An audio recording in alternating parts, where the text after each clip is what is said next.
এটা কথা চাবচোন, গৰুৱে নিজে গাখীৰ নিদিয়ে, কিন্তু আমি মানুহে জোৰ কৰি সেই গাখীৰ কাঢ়ি লওঁ। ঠিক তেনেদৰে গাধৈও নিজৰ পিঠিত নিজে বস্তু তুলি নলয়, আৰু আমি মানুহে জোৰ কৰি গাধৰ পিঠিত বস্তু উঠাই দিওঁ, আৰু সেই গাধৱে বস্তুখিনি কঢ়িয়াই লৈ যায়।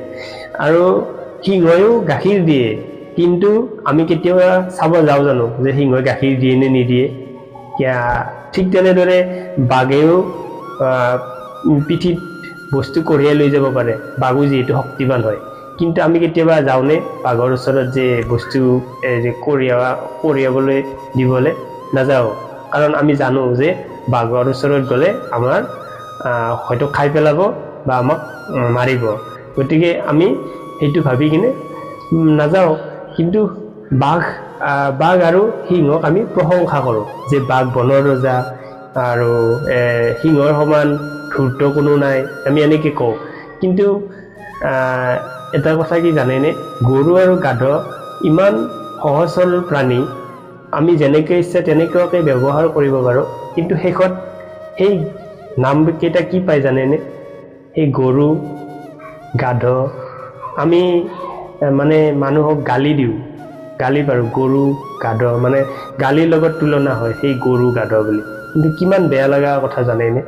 সেনেকুৱাকৈ আমাৰ জীৱনতো তেনেকুৱাই হয়।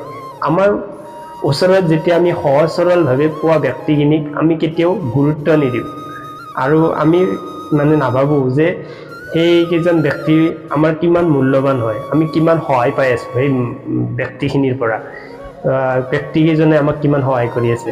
কিন্তু হঠাতে যেতিয়া কোনোবা এজন ব্যক্তিয়ে আহি আমাক কিবা এটা প্ৰলোভন দিব, আমি হঠাতে মানে সকলো পাহৰি যাওঁ যে আমাৰ সহজ সৰল ওচৰত থকা মানুহকেইজনে আমাক কৰা সহায়খিনি আমি পাহৰি যাওঁ। কিন্তু এটা কথা মনত ৰাখিব, সেইবিলাক মানুহৰ পৰা সদায় সাৱধানে থকাটো প্ৰয়োজন। কিয়নো বাঘৰ ওচৰত আমি নাযাওঁ, কাৰণ বাঘ হিংস্ৰ প্ৰাণী, কাৰণ দেখিলে আমাক খাই পেলাব। ঠিক তেনেদৰে সেনেকুৱাকৈ প্ৰলোভন দিয়া মানুহৰ ওচৰতো যোৱাটো আচলতে উচিত নহয়, কাৰণ আমি সদায় যি বস্তুৰ পৰা, যি ব্যক্তিৰ পৰা আমি সহায় পাইছোঁ, সেই ব্যক্তিৰ ওচৰত থকাটোৱে বেছি প্ৰয়োজন বুলি মই ভাবোঁ। ধন্যবাদ।